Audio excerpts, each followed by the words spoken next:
Some years ago, I traveled up to Tenino, Washington, to a wolf sanctuary. There I was led to an enclosure by a biologist named Jack. These wolves were called the Connecticuts. Now, the Connecticuts were a pack of wolves that were raised as pups at the University of Connecticut. And since they were raised in captivity, they could not be set out into the wild. But these wolves, like most wolves, need to run a lot. They can run up to 100 miles a day, and just moving around the enclosure, they tear up the grass. So from time to time, Jack would take them from one enclosure to another enclosure to let the grass rest. One day he thought he would try out a choke chain, and he came into the enclosure and put the choke chain around the alpha female's neck.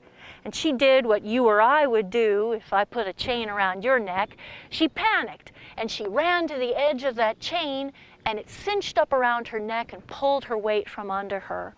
She got up again in a panic and ran the other direction, and the chain cinched even tighter around her neck. And Jack thought in a moment, I've got to do something or else she'll kill herself on the end of this chain.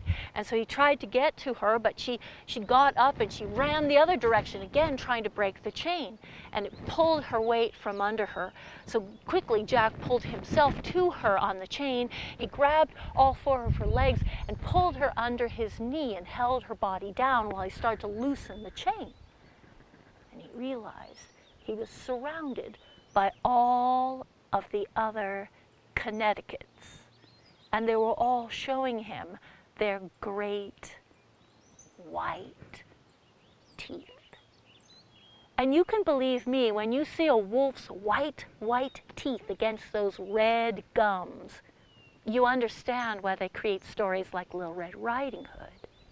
In that moment, Jack remembered that a wolf's jaw is so strong that it can snap an elk's leg bone like you and I can snap a twig.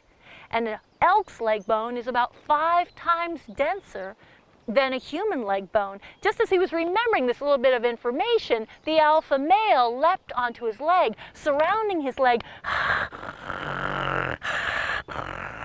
And Jack thought he was going to lose a leg when the wolf jumped off and stood there whining. And then jumped back onto his leg. And then jumped back off, whining. And Jack said, he reminded me of a man who was so frightened he wanted to scream, but he couldn't find his voice. And just in that moment, Jack pulled the leash off the alpha female and let her go. Instantly, the wolves all were running next to each other, rubbing their bodies against each other. Around the enclosure they went. They came next to him. They were wagging their tails and rubbing their bodies against his leg. Jack said he realized, as part of their pack, he had been reprimanded, but he had not been hurt.